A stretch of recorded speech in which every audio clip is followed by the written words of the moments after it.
Diesel ధరలైతే ఇప్పుడు రూ. 22 పెరిగాయి. అంటే రూ. 87 ఉన్నటువంటి డీజిల్ ధర ఇప్పుడు రూ. 109 దాటింది.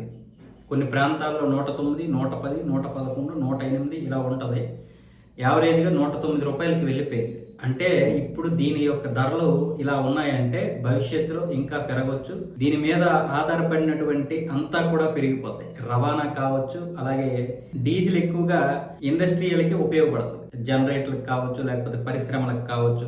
ఈ రవాణాకి ఎక్కువగా ఉపయోగించేది డీజిల్. కాబట్టి ఇప్పుడు అన్ని ధరలు పెరిగే అవకాశాలు అయితే ఉంటాయి.